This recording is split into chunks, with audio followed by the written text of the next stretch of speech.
Hello everyone, this is B-Bell Dent, and welcome to this first episode of this brand new series that I'm bringing to you, and it's called 3 Ways to Make. To join me on this little venture is my youngest son. Say hello to everybody. Hi, my name is Jack. Yes, and he's going to be my little helper and my sidekick on this little project. The purpose of this series is to take something that we see inside movies or in other places and try to replicate it 3 different ways at home. One movie that both me and him absolutely enjoy is Raiders of the Lost Ark, right? Right. And Jack, what is your favorite scene from that movie? Of how Major Toad's face melts. How does it melt? It goes like this. I'm pretty sure I'm good at this. Yes, they open up the Ark at the end of the movie, spoilers, and angels come out and they fly all around, and suddenly it all turns bad for them, and there's one guy's face, Toad's melt, his face just absolutely melts. So we thought it'd be cool if we tried to replicate that scene, but not only using the exact method they used in the movies, but to try it with 2 other methods, and we're going to compare and contrast to see which one looks the best. We're going to try clay and stop motion. Yep. We're going to try using gelatin, kind of similar to ballistics gel, and then we're going to use the exact same method, which is wax and a heat source that they did inside the movies. And then we're going to take a look at it, and we're going to make our own decisions on which way would be the best way. And all of these would be things that you can do at home. So let's go ahead and get started. Right? Right. Ooh. Now, of all 3 methods, the clay is being the easiest. Just go down to the store, and I bought some cheap polymer modeling clay. Got some reds, some browns, some tans, all the colors I need. And I first start off by making eyeballs, putting them into the skull, and sculpting the layer that's going to be all the muscle and the tissue underneath. And I take the flesh tones and I start fleshing out the head. Now here I kind of rapidly put it together to kind of get the effect. If you put more time into modeling it, you get much better results. Once you get it to this point, all you need to do is just set it up in front of some bright lights and a camera and start filming. Now this part, of course, needless to say, takes the longest. It took several hours just to film a couple of seconds worth of shots, but so you just go in, do a little bit of modeling, take a shot, take a photo, go back in, move it a little more, take a little bit more off, and take another shot. Me and my son Jack kind of tag teamed on this and went back and forth and did our thing, and we said several hours got us a couple of seconds.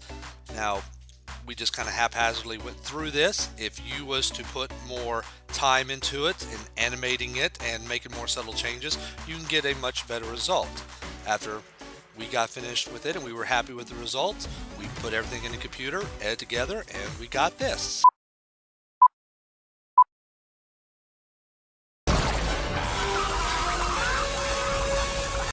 Alright everybody, and that is the stop motion way to do this effect. So how do you think that turned out? That looks pretty good.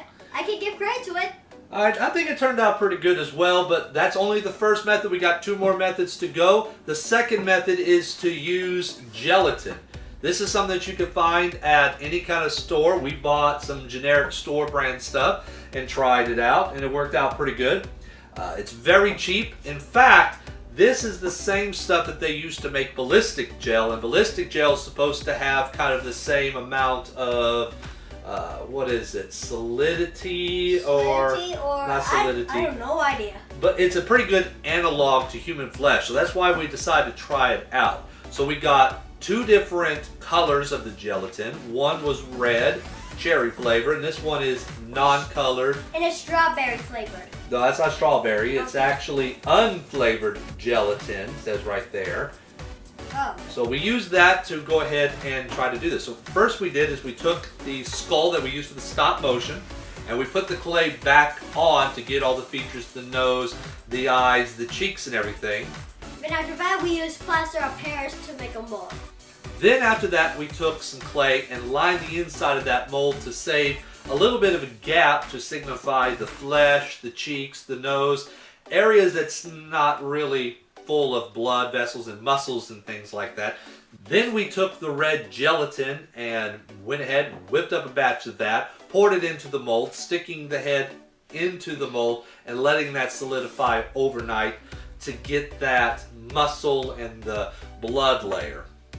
Then we removed the clay, and then we took the unflavored gelatin.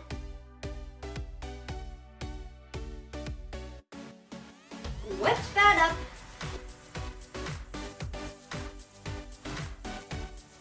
Poured that into the mold. And re-dipped our head.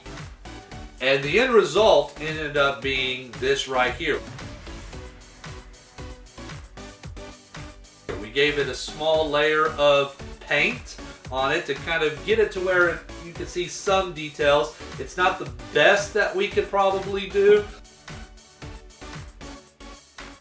Well, how do you think it turned out? It looks definitely not what I think it was. Okay. Well, once again, this is just for a proof of concept to see how the result looks. Your results may vary depending on the time that you put into this. So what do you say? Let's go ahead and take it over there, put it on a heat source, and see how it looks. How about it? Yeah, we may as well try it. All right, let's go try it. Alright.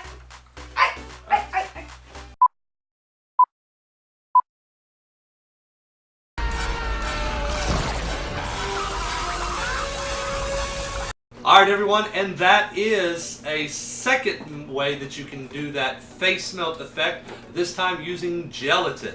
So how do you think that test turned out? Didn't turn out the way I thought it would. Yeah, I think it could have been a lot better. We made a few mistakes, but hopefully we're going to learn from those. I think the biggest one that I made was not putting in actual eyeballs and painting them on instead. Yeah. But it had some pretty interesting effects. Ew, it's kind of icky when it peels off. That gave an interesting effect. Now this in itself is looks like something from a horror movie. I would like to actually probably revisit this process again, wouldn't you? Yeah, but next time we're going to do it better. Yep. Once again, learning from our mistakes, that's part of this process, but we're just trying to get kind of an idea of which effect would look better in the end if we do it, with the best possible details as we possibly can. But we're going to save that for another day, and now we're going to move on to the third and final method, and that is by using wax. We went ahead and went to the store and bought some regular standard candles. I'm going to make a double broiler system where we're going to melt these in, and then we're going to start putting layers and layers of this wax onto this skull and melt it. So let's get to it and see how it looks. Yep. First, I start off by making a double broiler. Just take a pot full of water and take another container, one that is preferably microwave and stovetop safe, and put it inside. The water brings up the pot to heat, and then you can melt your wax in it. Once the wax is melted, you can go ahead and take it and start to apply it to your skull.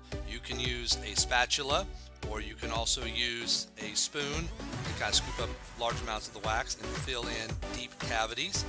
You can even take some of the wax that is almost dried, peel it off the spoon, and kind of mold it almost like a clay to get and sculpt details such as the nose, eyebrows, and cheekbones. And even on top of all that, you can even just use a old paintbrush like what I have here to take a little bit of the wax and start to kind of brush it onto that mold. You keep brushing and adding on layer and layer until you get the desired look that you want, and it ends up looking something similar to what that you see right here. Now I'm going to go ahead and repeat that process with some wax that is flesh tone. Just put it in, and eventually the broiler will rise up to heat and start to melt that wax. And using the same process, mostly with a brush here, I go ahead and continue to brush on layers and layers of the flesh tone wax to get the way that I want it to look. And when you get enough layers added on, you can just take a simple little knife and go through and kind of start to sculpt it a little bit, smooth out a lot of the layers, and get it down, and you can get a real good look with the wax. And the wax actually isn't terribly hot. You can get it on your fingers and it doesn't really burn, but you still want to try to use caution.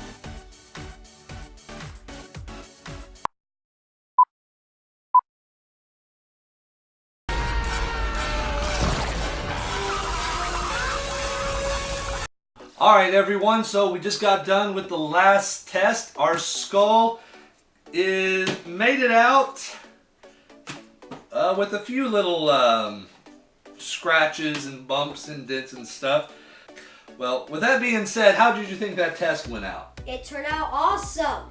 I don't know, I think that actually looked very close to what we saw in the Raiders of the Lost Ark, wouldn't you say? Yeah. All right, so with all 3 tests done, which one was your favorite, Jack? Mostly both the stop motion and the wax. Okay, you like both of those? Yeah. I definitely liked the wax. I think it gave us probably one of the best results, but I still would like to think that the gelatin would turn out better, if not just as good as the wax, if I would have done a better job with it. I kind of feel very sorry about that gelatin. Yeah, I messed that one up, I will admit, but we can always do it again some other time, can't we? We can always do it, yeah. Now that we got all 3 of the tests done, now it's time for us to go ahead and take a closer look at all 3 of them and kind of discuss the pros and the cons. Starting off with the first one, which was the stop motion one. I think this one was probably one of the easiest ones to do. Yeah. What would you say? Would this be one that any kid could do at the house, or do you think they would have to get parental supervision for this one? Any kid can do it at the house because I do all sorts of stop motions. Even you too, kids. Yes, it requires absolutely no heat. All you need is just a skull, clay, or you don't even probably need the skull. You just need the clay, just mold it in and move it. One of the best parts that I think about with the stop motion is that you can also animate additional features such as eyes blinking, the mouth opening and closing, the head turning, and all sorts of other little things. You can use your imagination, go wild as you're manipulating it. And you can also go in and also pick, well, do you want him to melt from the head, from the chin up, or would you like him to melt from the head down, or from one side to the next? You're not really limited to by the laws of gravity, so to say. That would be weird. Having a face melt up like it's zero gravity at all. Yes, and if you want to do that, you can definitely do that. Now, the disadvantages up to it is that it does take a lot of time. Because it is stop motion, you have to move a little bit, take a photo, move a little bit, take a photo, move a little bit, take a photo. So it's going to take a lot of time. And it doesn't necessarily give you the best looking result. But your results could vary depending on how much time you decide to put into the stop motion itself. Yes, compared to all the stop motions you can make. But given about how that it absolutely requires, no hot surfaces, no heat, no cooking, no anything like that, you can do it straight from the home without parental supervision, but get their permission first, kids. I think this would be probably a good one to start off with. Yeah. So the second one being the gelatin. This one was kind of a medium ground. So Jack, what do you think about the gelatin? Do you think that would be something that kids could try at home, or do you think they would need parental supervision? They need a little bit of parental supervision. I agree. You definitely might want to probably have some parental supervision if you are a child that is trying to do this. If you're an adult, go right ahead. The advantages of the gel is that the gel is supposed to be the best, closest analog to actual human flesh. So I think you could still get probably the best result and look of it. And also, it doesn't require a whole lot of heat. I mean, to mix the gelatin, you just need hot water straight from the tap, mix it up. And I was able to get away with using just a plain old hair dryer that you could probably get at any kind of thrift store if you don't have one already, to get it to melt very well and very quickly. The disadvantages of it is that it still requires a heat source, which is why Jack recommends that you go ahead and get some parental help with you if you're a young child. And it's something that you don't want to necessarily be leaving alone with a hairdryer on it unsupervised. The other disadvantages is the extra step that you have to take to create a mold of this. Those are extra steps that you need to do because you'll need to take your skull, put clay on to get a positive, and then use plaster or another mold making material to get the negative, and then you would have to go ahead and cast another positive using the gel, but you have to do probably 2 layers of it, one with the red layer like we did to get the flesh or get the blood and the muscle, and then another layer to get the flesh. Now, the mistakes that I've made is put in eyeballs and don't paint those on. Using the acrylic paints probably still could have worked, but I think you could get a lot better result if you just maybe mix some dye or something into the gel to kind of get an opacity look to it. I don't know what you could probably use. Probably take a little bit of experimenting, but it's a pretty good middle ground to use if you're wanting to duplicate this effect. Yes, so you may want to take some time on molding it. That's right. And now on to the third and final method, which is using the wax. This gave us the best result, closest to looking what we saw on screen. But would you say that this would be something that the kids can do at home, or would they need parental supervision? They really, really, really need parental supervision. Yes, we all do, because it requires a lot of heat, which is some of the disadvantages to this, is that you need heat to melt the wax to apply it onto your skull, but you would also need that heat tremendous amount of heat to get it to melt, and the more heat sources you have, you get a more consistent melt. I've used 2 different heat sources, and still we wasn't getting consistent melting across. In fact, a little bit is still right there. So because of that particular type of danger that you need to watch out for, you definitely don't want to leave this unsupervised. You want to be very careful because heat gun can get very hot. The heaters can get very hot, so you want to watch this. You don't want to definitely leave it sitting and just melting unsupervised. And if you are a child, definitely get the parental supervision. But the advantages of it is that once again, this probably looked the closest to what we saw on screen. In fact, I think this is the exact process that they used on screen. And the wax, once you get it on to this, it's very easy to sculpt with the knife, so you can get a very good and clean look using that particular type of process. Yep. Alright everyone, this concludes this episode, which is 3 ways to make or replicate the face melting scene that you saw in Raiders of the Lost Ark. I had a lot of fun with this, didn't you, Jack? Yeah. This was our first video that we've done together outside of the Siegfried videos. Yep. So, with that being said, this is probably going to be the first episode in many episodes that we're planning on doing. It might be a regular series on this channel, 3 ways to make. We have other ideas of what to do in the next episodes. But if y'all have any ideas, feel free to leave them in the comments below, and we might consider a couple of those. But until then, I'm Daniel. And I'm Jack. He's my son, and we just want to say thank you for watching and see you next time. Bye-bye.